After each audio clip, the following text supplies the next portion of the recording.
Hello and welcome to the Wisconsin Drunken History Podcast. We are your hosts, Eric Sturgeon. And I'm Russell Sorry. This podcast is about all things Wisconsin, history, music, and culture. While drinking a few brews. Though we don't often use strong language, the jokes and the content is not intended for young audiences. Listener discretion is advised. Before we begin the episode, we have to give a huge shout out to the Dangits from Madison, Wisconsin, for providing us with great bluegrass intro you hear at the beginning of every episode. The song Razzle was written by Jamie Lampkins, but is performed on behalf of Tom Wasselchuk and the Dangits. If you have a chance, check these guys out at dang-its.com for upcoming shows, music, or on how to book them for weddings, parties, and etc. Thank you for listening. Hello, everyone, and welcome back to another episode of the Wisconsin Drunken History Podcast. We, of course, are your hosts, Eric. And I'm Russ.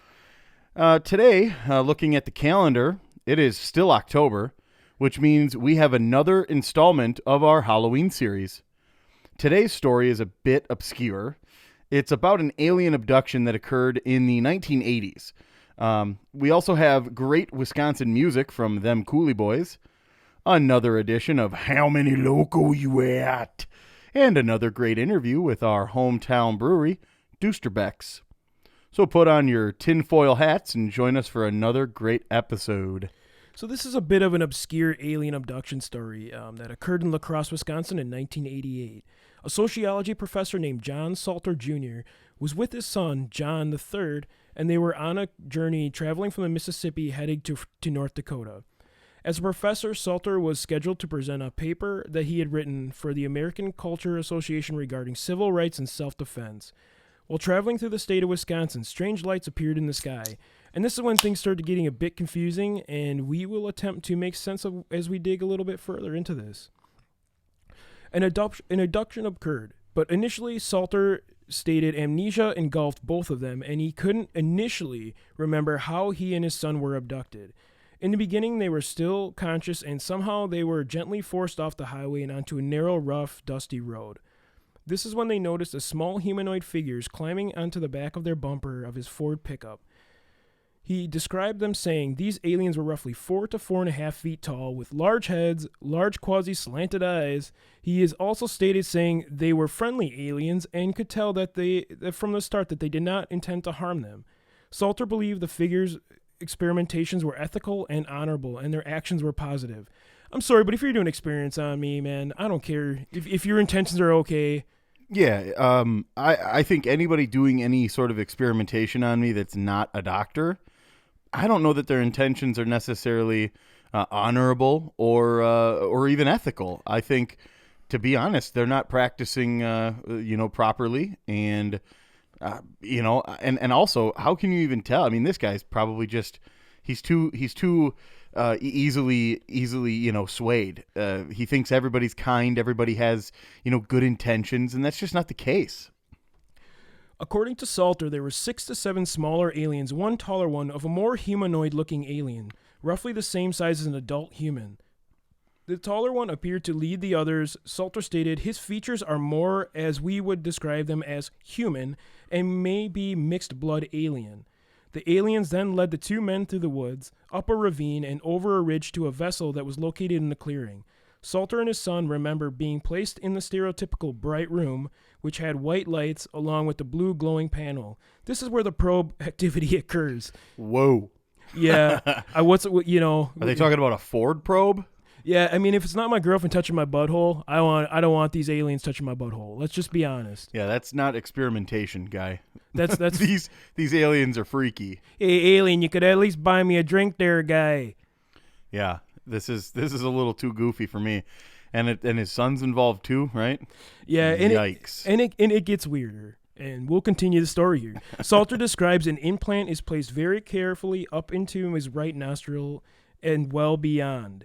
This is now an injection into my neck and thyroid area, and then another injection site on my upper and central chest. He estimates all of this taking place over an hour and a half.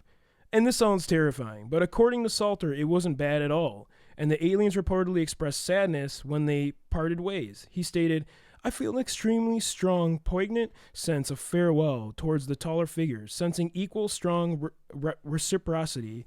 His emotional and intellectual reactions are like ours, sharp, intelligent, good-natured, smiled a great deal, eager, very interested in things, and sad at parting. Salter states that the tall humanoid and himself were communicating without using their lips and words, but rather telepathically, where they state to each other, "We will see each other again, in another place, in another time." The leader then took them back to the truck, where the father and son duo watched as a UFO brightly lit up and flew diagonally up through the darkened clouds beyond. The following is the so-called evidence, according to Salter. They had amnesia and could not initially recall all of these events, and in fact, it took months for them to remember the events, when all of a sudden it came back to them, and they compared stories, and everything was aligning up. According to Salter, the big evidence that he had obtained are the physiological changes that have occurred, and a dozen that he recollects. And here's a list of the so-called changes him and his son experienced. Right. His head, hair, fingernails, and toenails grow 2 to 3 times their normal rate, which, that sucks. That doesn't sound cool. No, unless you're going for like some sweet, Having to ponytail my back hair. Yeah, I mean, if you take those to a Chinese place and they want to do your nails, they're going to be like, those things are gross, bro. Yeah, what happened? You were just here gross. 10 minutes ago, and now you need me to cut your nails again? Eyebrows got very thick and fine body hair grew all over his previously hairless arms, legs, stomach, and chest. Another not so great side effect. Yeah. That's kind of, he might have hit puberty. Thanks a lot, aliens. You gave me puberty, dude. Bushy freaking eyebrows, long hair, and my fingernails are always growing. Cuts and scratches clot immediately and heal very rapidly. It sounds like, Wolverine from X-Men. He can grow, or he can heal stuff pretty quickly. That's a plus. For the first time in his life, his beard is very heavy, thick, and dark. Another, maybe he went through puberty. It honestly sounds good. I mean, I would always like a thicker stash. A denture he had placed in 1984 that resulted in almost daily bleeding for 4 years stopped shortly after the encounter. Some little H-spots have shrunk or disappeared completely, and the few wrinkles on his face faded away. His skin tone is much clearer. Blood is much closer to the surface all over his body and better circulation than before. His immunity is stronger. His energy level is up, and his sleep needs are down. His protein needs are very heavy. Disfigurement on his face from a car accident faded completely. He quit smoking after 40 years without any withdrawals. He has frequent telekinetic episodes, especially around electrical equipment. He has mild aversion to sunlight, increased sensitivity to light. Occasionally, a red welt appears on his neck and a brown circular spot on his upper chest. Salter's son stopped growing 4 years before the abduction, but grew another 1.5 inches taller that spring. 1.5 inches taller. Yeah, those were the shoes. I was just going to say, so he got a pair of shoes that had a little thicker sole on it. Yeah, he got some Red Wings, and he grew an inch and a half. I mean, Dad, come here, look at this. I'm taller. But before we conclude this main story, we would like to discuss our thoughts and opinions about the story. I have to state how, to everyone, I'm a huge skeptic, and I can spot some pretty large holes in the story. However, I cannot say 100% that I can prove or disprove this story. You have to take him for his word. Yeah.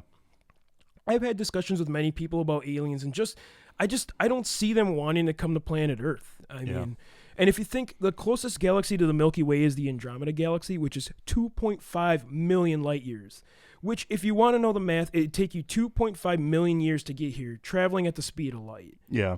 So I have some really, some skeptical behind myself. And I've seen all these videos. You watch all these paranormal shows, and you see all these aliens and so-called spacecraft. But really, I think a lot of it is just government testing of weird ships and new things. Well, I think that's what kind of gets me the most is I understand the mathematics about how we travel and at what speeds we're able to travel. So when you talk about the distance between Andromeda and the Milky Way galaxy, it's only based on the science that we have at how quickly we move, not at what they might have. So if they're able to put these, probes in our body to make our hair grow thicker and faster and make us, heal quicker and that kind of stuff, what other sort of, I guess technologies do they have? What advancements have they made in their civilizations? So my huge thing is, you know, I'm a big Blink-182 fan, and for those of you who don't know, Blink-182 is just a punk rock band, from the 90s and 2000s, of which one of their founding members, Tom DeLonge, he clearly has made some discoveries lately. You may have heard his name kind of spoken about with the UFO stuff.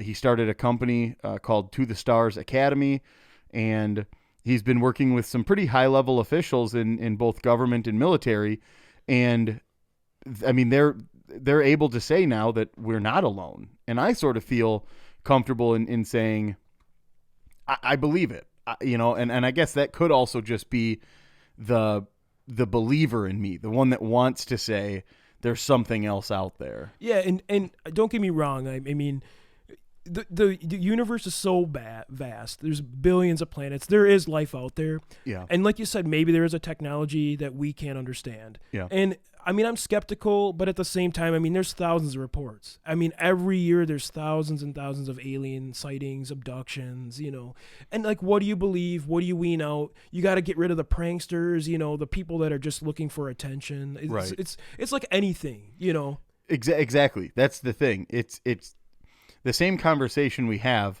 about all of these different topics, of which a lot of them we won't probably get really into because they touch on, pretty political things, and they don't really deal with Wisconsin directly. So, we're not going to touch on any of these things, but like, for instance, global warming. If you just type in Google facts about global warming, you're going to get a really vast array of people and their opinions. And that's the same thing you're going to find with UFO and abductions and sightings and things. You're going to get that with, Bigfoot. You're going to get it with any of the other myths and creatures and cryptids that you see. It's everybody's opinion, but we really don't have the ability to prove them or disprove them. And that's exactly so. It's just it's a belief, and it really it just depends on your base level.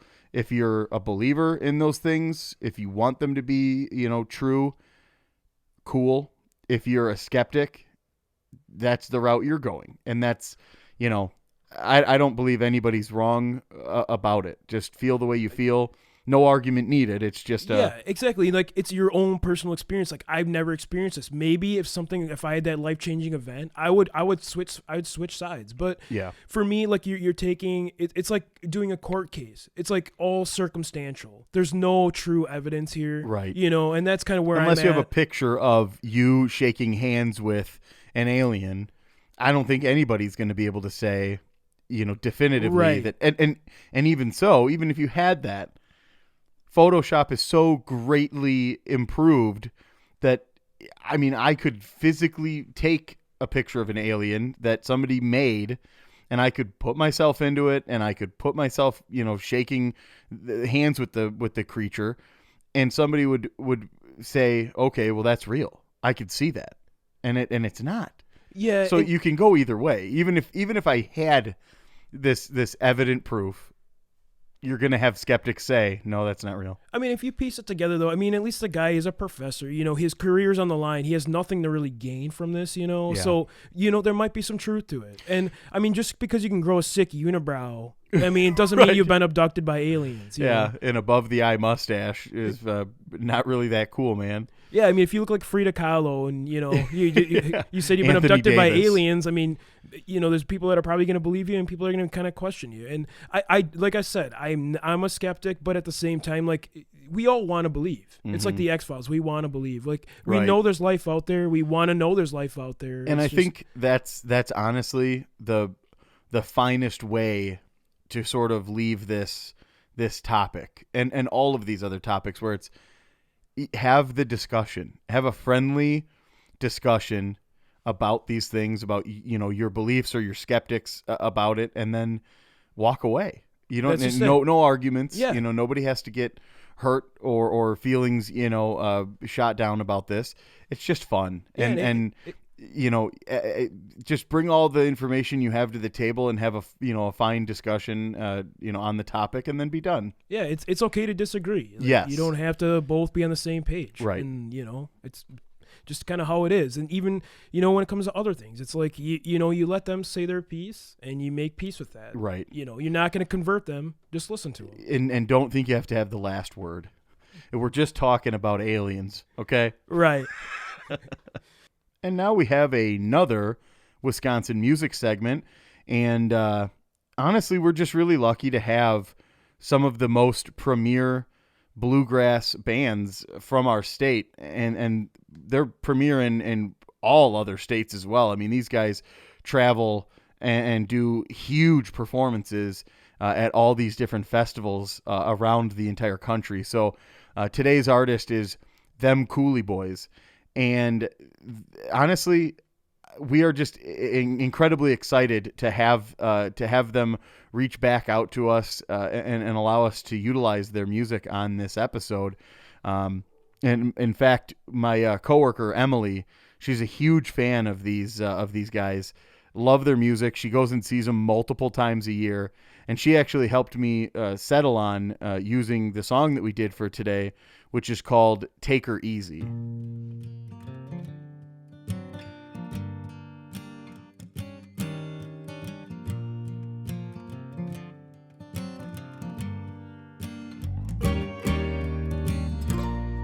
I worked a long time for your heart. The sooner I quit, the later I start to realize that you're almost gone. Some other guy came to take it all. So take those records that I bought you off your shelf. Keep the letters that I wrote up to yourself. Take the little bit of me that you got left. Throw it in the fire to burn with all the rest. And if you gotta take her from me, would you take her easy?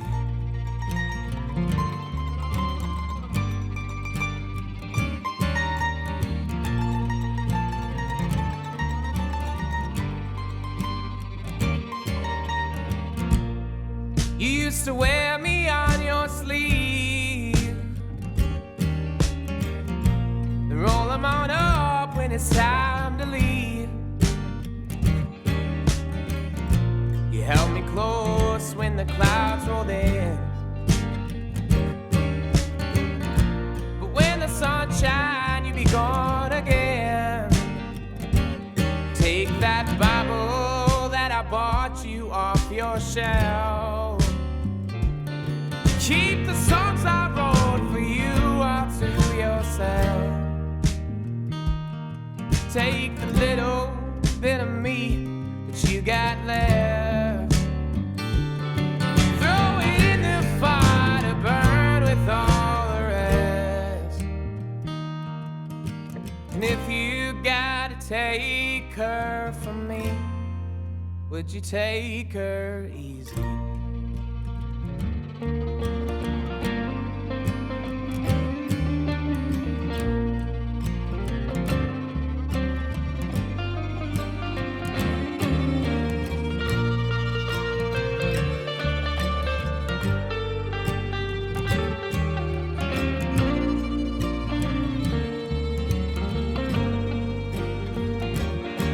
And I know that it gets hard to sing along, but it gets harder when you're gone.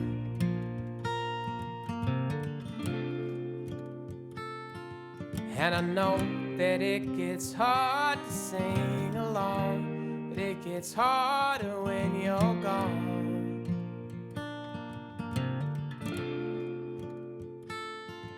And I know that it gets hard to sing along, but it gets harder when you're gone.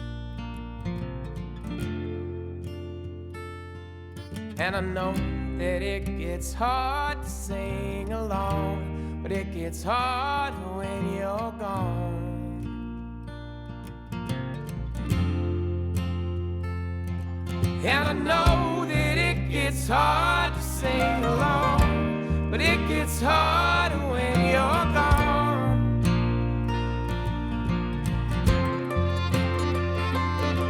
And I know that it gets hard to sing along, but it gets hard when you're gone.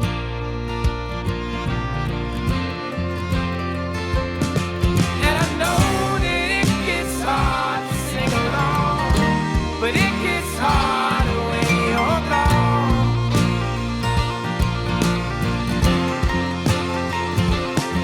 And I know that it gets hard to sing along, but it gets hard when you're gone.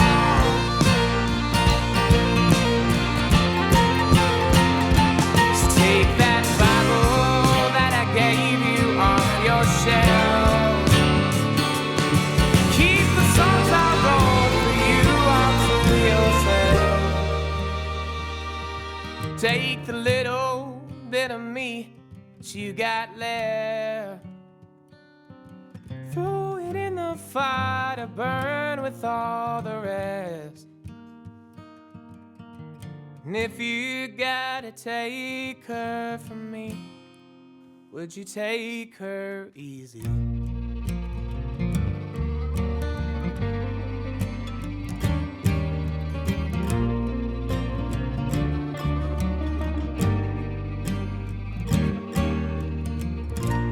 All right.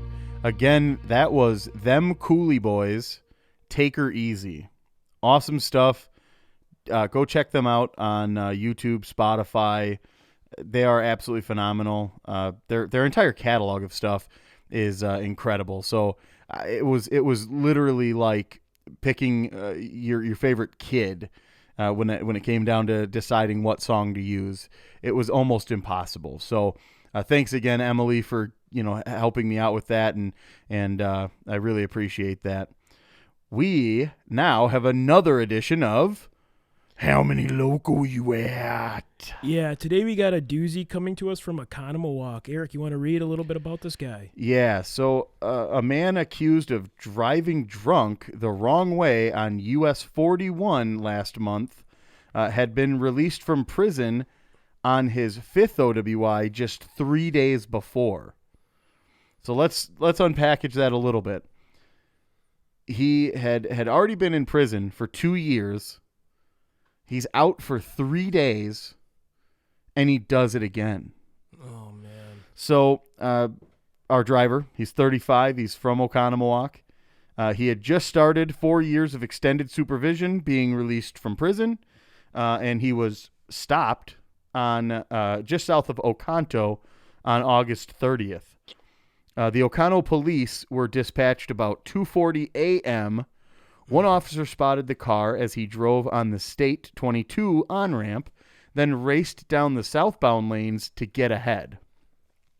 While the officer waited in the median at Frog Pond Road, just south of Oconto, the vehicle nearly struck his squad car and then continued.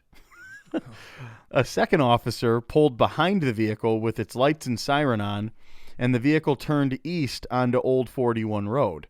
The car sped up, turned west onto Vermilion Road, then stopped. The driver, who said he'd drank 12 beers, registered .095 in a preliminary breath test.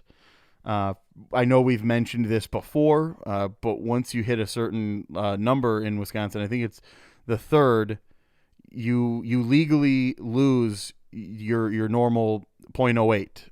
Yeah, your and he's legal actually, limit he's is still over that .08 though. Exactly. He's just over. I mean, but in reality, he's driving under the influence even at a .02 now. right. So he is really over. So we got a little bit of evidence here. We got the 12 beers of .095. So let's keep that in mind before we make some judgments here. Yeah, so he is charged with operating while intoxicated for his sixth offense, second-degree recklessly endangering safety, and operating while revoked.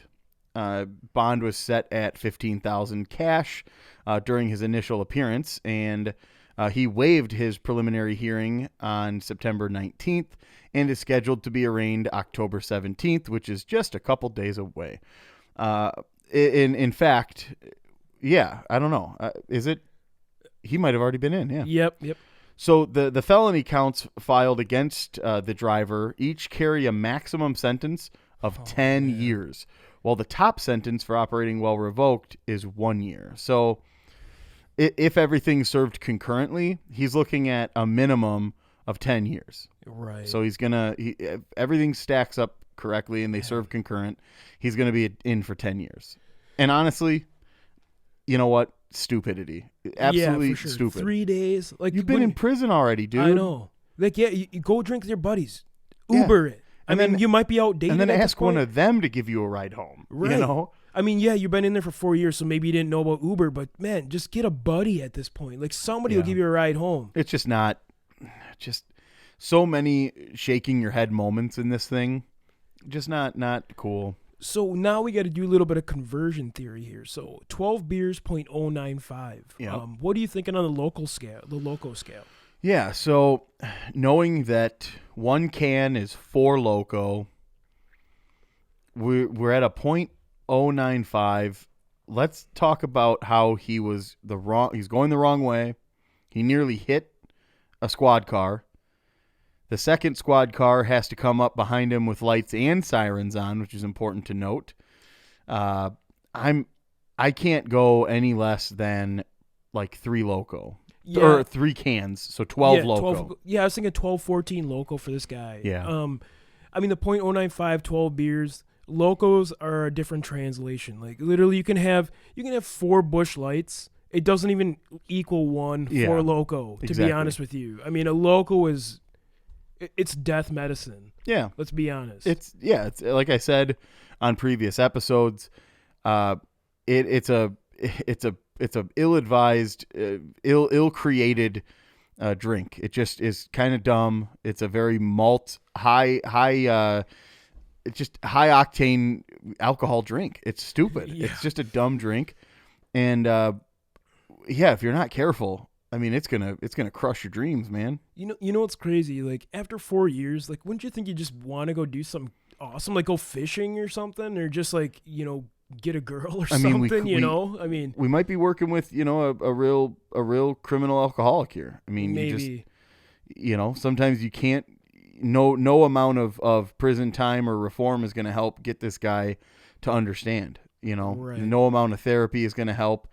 This is just something he's battling with, and he's probably going to be, living out the remainder of his days in prison somewhere for something. I mean, we all love beer, but I don't know if I love beer enough to serve 14 years in prison. I'll tell you that right now. No, not with the amount of stuff that he's got looking forward to in his future. If somebody told me that was my fate, I'd quit drinking right now. Oh yeah, same here. I'm not going to spend 10 years. Well, I already did, 2 or whatever beforehand. It's just, that's nuts. I can't do it.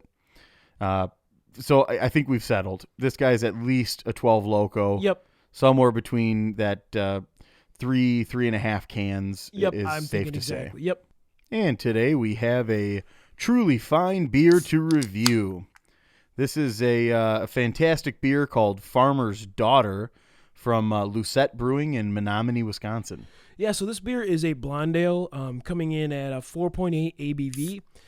It's brewed with coriander and grains of paradise. It's malty with a minimal hop flavor, so it's more of a malty flavor to it. It's easy drinker, approachable, thirst-quenching ale. The coriander is probably going to come through a little bit. And for those that don't know coriander, it's used in like bologna. So yeah. sometimes these farm ales get a little like that bologna flavor with the coriander a little bit. Yeah, so I cracked it and I smelled it, and it's weird. It's an odd smell. Definitely kind of like where you're hitting with that coriander being kind of like a high note just right out of the top. Yeah. And so I'm going to take my first sip. Russ, you've already dove in here. Yep, and you're definitely, the coriander's coming through a lot. So you're getting a little bit of like the bologna-ish flavor. I guess I wouldn't want to say bologna because bologna is disgusting. I hate bologna. I like fried bologna sandwiches. But you get that coriander, and it kind of has. It definitely has a farm ale taste to it, like a little farmy. Yeah. Now that I've had first sip, I'll just say right now, it it tastes much better than it smells. Russ had to go down the wrong tube real quick, so he's hurting over there. So this I just picked this one up. I've never heard of these guys. They're called Lucette Brewing from Menominee, Wisconsin, and I'm definitely gonna make this on my trip on my next brewery tours. I definitely want to check this place out. I've never heard of them before. Yeah, it's a really balanced beer. Yeah, it's balanced. You know what's really funny is now that I'm really tasting this. Have you ever had Chef Boyardee? Yeah, yes. Have you seen me? Like the ravioli or this is Body by Chef or Boyardee. The SpaghettiOs. Like, are you getting little hints of that? Like, I'm not trying to be weird here. Like it's good. Burned though. You think so? Like not. So it has to be the SpaghettiOs and meatballs. It has to have the meatball. Yeah. Oh, for sure. Because I'm getting that meat-ish feel. But I don't want to put this thing down. This is good. No, it's really good. Am I just speaking out? Are you getting that like little hints of that? I am. Though? Like a little Chef 100%. Boyardee. It's really good. I really like this beer. It's different. It's one of the the weirder brews we've had on the show. Exactly. So far. It's not typical of what we normally grab. But we're trying to go branch out to different styles and like definitely new breweries. That because we tend to touch on IPAs and hazies and. Which I'm a huge fan. Or even doubles. We've had a couple doubles on here. But we haven't really done a whole lot of stouts or, blonde ales. We haven't really done any of that stuff. So that's something that we're definitely going to branch back out to as we get, kind of go along in this podcast. But this is a really great introduction to this type of beer. I think if you're a fan of balanced beers that sort of have different sort of notes, this one's a really great pickup. So today we're here with Duesterbeck from our hometown of Elkhorn, Wisconsin. Ben, how are you doing? I'm doing great. How are you guys? Not too bad. So Ben, can you give us a little bit of information about the brewery, when you guys have started, and any new beers coming out? Just anything. I know with COVID things have been weird, but do you guys have any events coming up too? Yeah. So we got our start. We opened in October 26th last year. We got our start. It's been a family farm that's been in my wife's family, Laura Duesterbeck. It's been in her family for about 150 years, and we just needed a way to rehab the farm for future generations. And I've been a home brewer for 19 years, and so she said, why don't we start a brewery? And that's kind of how this all started. So we started the brewery, and it was kind of we really didn't know what was going to happen building a brewery in the middle of a cornfield. Yeah. But, we did it anyways. Build it and they will come. And it's been good so far. No, that's great. I mean, obviously we've heard of the Duesterbecks. We're both from Elkhorn, so we definitely recognize the name for sure. Yeah, they're related to like half of the people in Delavan and Elkhorn. So exactly. That helps as well. So, do you guys have any new beers? I know I was able to head down there and try the sampler pack, which was nice to try a variety of different things. Anything you recommend or new beers coming out? Yeah, we got a couple new ones. We've been doing a sour series. We had our blackberry sour, which always sells out really quickly. So we have a strawberry sour that's coming up. No way. That should be out in about a week. Awesome. And then we're also doing a Pilsner that is going to be ready this coming week. So it'll be a nice, light, crisp summer beer, a little bit lower alcohol than a lot of the rest of our beers, but it should be pretty drinkable in these hot August days. Yeah, absolutely. That strawberry sour sounds like refreshing. Yeah, they both are going to be great for summertime, so I'm looking forward to those. And I know with COVID, things have been kind of weird. Do you guys have any events? I know, obviously, I think you guys have, the social distancing and the masks, obviously, but anything else going on? We do. We have, luckily our patio got finished in May. So we have a lot of seating out there. The tables are like 9 feet apart. So we got plenty of space out there and they're outside in the fresh air. So that's been nice. And we have live bands every Friday and Saturday night from 6:30 to 9:30 playing. So we've gotten a huge turnout for that and everybody can stay outside. So that's been really good. And then we have Oktoberfest coming up. It's going to be the second weekend in October. So we haven't released the details on that yet, but there's going to be a band and some Germanfest dancers and polka music and special releases for that day as well. Awesome. And Ben, I got to ask, the Johnson last name, are you from Elkhorn? There were a lot of Johnsons we went to school with. A lot of Johnsons, yeah. I'm from Delavan, and the only relatives I have are both my brothers. So my family footprint's pretty small in this area. So Laura makes up for that. Okay. Is any of your brothers named Nathaniel or Nate? They are not. No. Okay. No. So I know a Nate Johnson from that area. Yeah, we went to school with a lot of Johnsons, Brad and Brian. Yeah. Yeah, and I went. I think there was like 5 other Johnsons in my class, and I wasn't related to any of them. So Holy cow! there's a lot of us out there. Yeah, it's just a small area. I just had to ask. Yeah. But awesome. So before we let you go, we always ask our guests about 9 to 10 questions about how Wisconsin you are, and to find out if you've been through some of these pains and just a few things Wisconsinites have to face. Yeah, absolutely. So have you ever been late to work because snowfall? I've never been late because I'm expecting the snow, so I know how to prepare for it. There you go. Shovel out ahead of time. That's actually the That's best right. answer. Nice. I definitely made that mistake. There's been a few times where I slept in and I woke up and I just kind of looked at my car. I'm like, I'm not going into work today.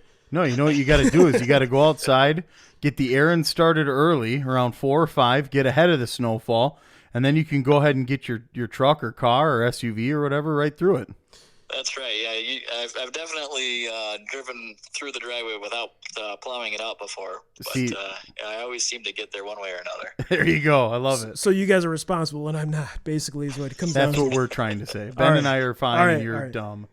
Have you ever eaten a squeaky cheese curd? Oh, for sure. I love squeaky cheese curds. Oh, for sure. When they're salty, they got a little bit of water on them, squeaking on the teeth. Oh, yeah. We even sell them at the brewery. So Oh, they're nice. Made by a local guy from East Troy. So Well, if I wasn't sold before, now I'm sold. I'm coming there. Have you ever tailgated a Packers, Brewers, or Badgers game? all of the above, yes. Thank No God way, you hit got the the trifecta. That's awesome to hear. Have you ever driven a snowmobile to a bar? Not to a bar, but I have driven a snowmobile, and we do have snowmobile parking area at the brewery, so we expect that. That's That's legendary. awesome. That's amazing. Have you ever milked a cow? Oh, I have, yes, by hand, yep. Same here. I know it was There a you go. punishment for me, but yeah, I've definitely done It's it. been a while, but yeah, I don't know if I'd still remember how. All right. Do you drink old fashions, and do you like the Wisconsin brandy or whiskey? I do drink them on occasion, and I like the brandy. There you go. Me too. Yeah, the blackberry. Obviously, blackberries are so prevalent around here that. Yeah. Yep. So, have you ever been to a supper club, and which one is your favorite? I've been to several supper clubs, and I got to go with the Village, right? here Yeah, in right there in Delavan. Delavan. That's the Delavan Lake Supper Club. Is it? Yep. That's the village? It's right. Yeah, on, it's right called on the lake, Village, Yep, yep. the Village. Yep. Oh, no way. Yeah, I always just call it the Delavan Supper Club because I'm, I guess I'm privileged and I go there, well, being from Elkhorn, it's kind of like the closest one there is other than maybe Duck Inn or something like that. But yeah, the Village. I'm glad that you're actually bringing in the name because I want them to get recognition as well. Yeah, absolutely. So, do you ever eat beer brats? And is there a beer from your brewery that you recommend using? I do, yes. I love beer brats, and I like to use our Duesterbeck. It's an amber lager, so it's got a nice German flavor to it, and you really get that malty flavor coming through with it. That sounds really good. I like it. And I know we had one of these this morning, but Bloody Marys, how do you recommend them? Type of vodka, any way to prep them to make them delicious? I think the more you can put in it, the better. It should be almost like a meal. I like what's on top just as much as what I like inside it. And I like to use Tito's vodka. See, we did a Tito's Bloody this morning. Yeah, there you go. Everything but the kitchen sink. All right, I got two more questions for you. Have you ever rocked a cheese hat or a similar foam product?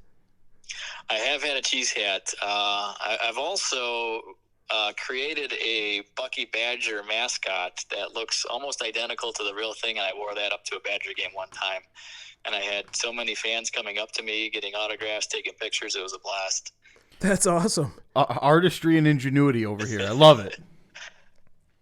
And I got one more question before we let you go today.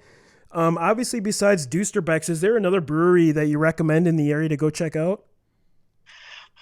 I think all the ones in the area all make really good beers. East Troy, G5, and then Topsy Turvy's coming to Lake Geneva. I think their outdoor space is open, so all those are great places to stop by.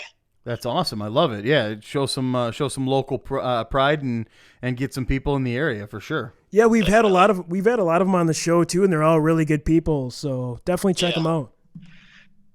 Yeah, good group of local guys. Awesome. Thank you for your time today, and we will let you go, but hopefully we can make it down there one of these days. Obviously, we're from Elkhorn, so this is the one that we had to have on. Absolutely. This is the one definitely. We were looking for. And, we have like some koozies and hopefully some shirts, so hopefully we can drop them off and maybe say hey and talk some beer with you. Awesome. Yeah, anytime. Just let me know. Cool. Sounds good. All right. You have a great day. Thanks so much, Ben. Yeah, thanks a lot, guys. All right. Bye. All right. That concludes this episode of Wisconsin Drunken History Podcast. If you enjoyed this vulgar display of Wisconsin, we recommend you subscribe via SoundCloud, Apple Podcast, Google Play, Spotify, Stitcher, and TuneIn. Also, leave us a review on any one of those above-mentioned sites, and we can read one at the end of every show. Follow us on social media, and feel free to reach out, especially if there is a piece of history or weird news you'd love us to share or research, as well as highlight some local artists or music. Our website is projectcapestudio.com. I'd also like to thank my friend and past coworker, Steph Skiback, for providing us with awesome podcast cover art, as well as the Dangits for intro and outro music, and all of you for listening. As always, watch out for deer on the way home.